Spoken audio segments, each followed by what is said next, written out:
Hello, everyone. I'm David Vaucher. Welcome to the Business of Motorsport podcast powered by Vaucher Analytics. I hope you've all been doing well since the last episode. And as for me, I've been getting a lot done. And as you might imagine from your own projects, getting a lot done requires a lot of thinking, requires a lot of research. You need inputs to generate the outputs. And that process recently got me trying to understand what happens after the EV transition. Because right now, EVs are the big focal point for the global automotive industry, but there's one technology that's nascent today that I think has the potential to turn things around and upside down even more. And as I started to pull on that thread, I came up with some really wild sounding conclusions like, yes, in fact, Porsche perhaps becoming a space company. So let's just get right into this because I have that to discuss and more predictions for when cars turn into Roombas. How's that for a title? So let's go. Especially in this period of high oil prices, the difficult conversations in auto industry boardrooms are having to do with the transition from internal combustion engines, which I'll refer to as ICE, going forward to electric vehicles, which of course are EVs.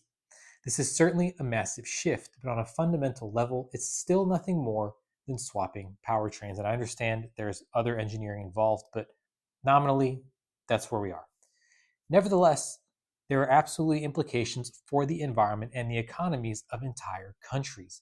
But my hypothesis is that EVs are actually just one step towards the seismically disruptive technology of fully self-driving autonomous cars. While it might seem unimaginable now, especially if you love cars and car culture, it is absolutely possible to sketch out a rough roadmap that gets us to a world like the one seen in the movie Minority Report, where passengers buzz around in autonomous cars, and flying ones, no less. In broad strokes, that hypothetical journey would resemble this sequence. First, the self-driving technology that we have today becomes more widespread, with hardware increasingly built into all car models, but staying locked until activated via a subscription. Then, as the technology continues to improve, it begins to show that it materially and positively affects accident, injury, and mortality rates. Then, self-driving technology becomes mandatory, just as ABS was made mandatory decades ago, among, of course, other safety-related technologies. After that, as self-driving cars become more capable, standards emerge allowing cars to not only navigate roads themselves, but also to communicate with other cars and vehicles on the road. And this would lead to another step change in safety. Finally, governments realize just how much money and human potential is being saved with these self-driving cars, and countries eventually ban all human-driven cars outside of track environments. This journey sounds even more plausible when you consider that any reservations we feel are, in fact, ours. The generation born today will come of age with AI, and the thought of outsourcing a task to a machine will be no less strange to them than turning on the television is to us. Furthermore, Kelley Blue Book data from 2023 indicates that customers who buy an EV are highly likely to stick with EVs for future purchases, on the order of 60%. If this trend continues, in the coming future, there will be a tipping point where, for the majority, there will be no going back, and this is the future in which younger generations will grow up. For them, a car will be an electric car, and the act of physically operating a moving vehicle will be seen as equally foolish as not wearing a seatbelt today, or as socially inconsiderate as smoking inside an elevator. So, in this world, perhaps 50 years from now, and certainly 100 years from now, with the tipping points occurring sooner, cars will indeed be no different than Roombas, charging somewhere around town, waiting for a job to do, and then heading back autonomously, waiting to do it all over again, just like those famous household appliances. This is the point where we see massive changes not just in the car market, but in society as a whole. So first, let's talk about sim racing becoming more prevalent as a means of experience preservation and a potential pivot point for legacy automobile brands. In a previous Insight piece covering what motorsport might look like in 2025, and I'll link that in the show notes, I spent a lot of time covering the importance of sim racing. This is a field that is poised to gain even more importance to the broader car market outside of motorsport.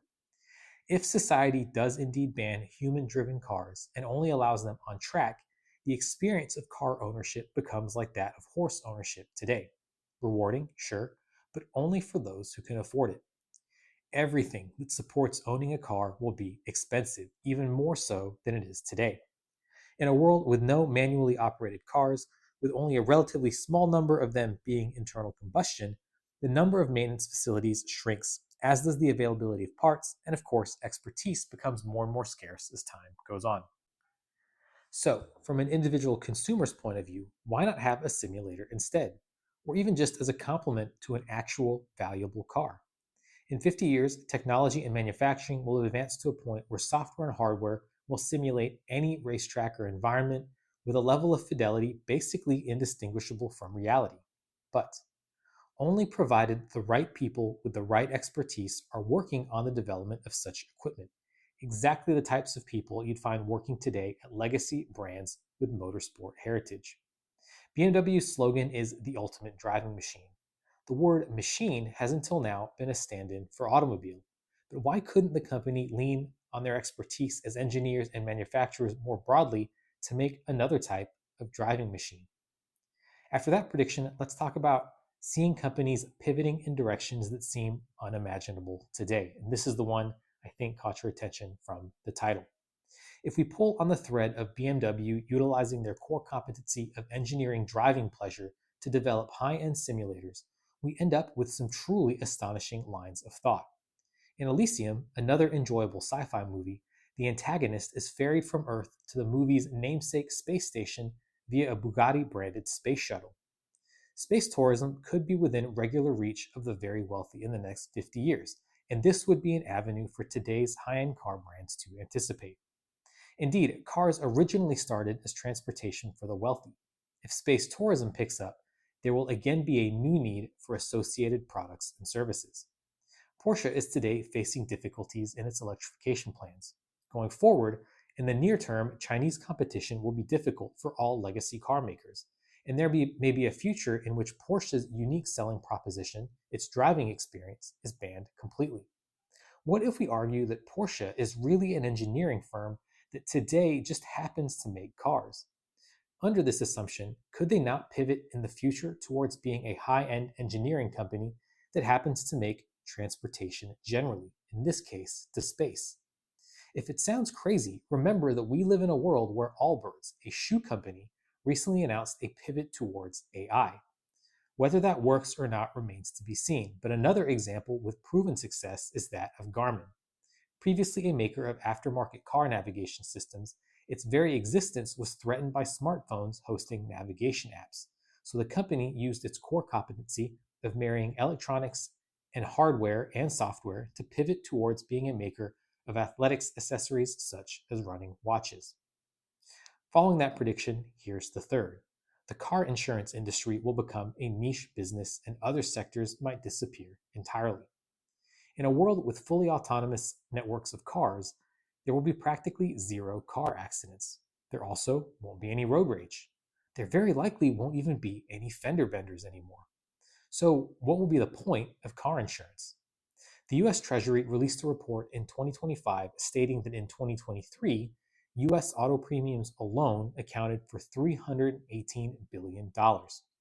If we broaden this to the entire world, that is a vast number, which represents perhaps hundreds of thousands of jobs, with even more downstream effects if we consider consumption by the people holding those jobs.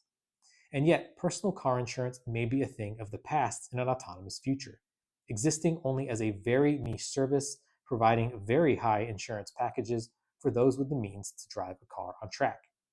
More broadly, insurance will shift from personal liability, meaning you hit someone, to product liability, which is the software glitched. Instead of millions of individual drivers buying insurance, a handful of fleet operators will buy massive systemic risk policies. Now, in currency amounts, perhaps the market ends up roughly the same size. That's to be seen, and it's out of scope of this episode of Business of Motorsport. But in terms of jobs, it would likely be much smaller. And if we follow this line of thought, perhaps other safety and accident related industries go away as well. I mean, how many airbags will be needed if cars don't crash? The World Health Organization found that in 2021, there were about 1.2 million road traffic fatalities around the world. And keep in mind, that's only fatalities, so injuries, particularly life altering ones, are not included. That is just 1 year's worth of motoring. If this number could be dropped substantially and be maintained or improved indefinitely, the downstream effects on hospital capacity and health technology would be huge.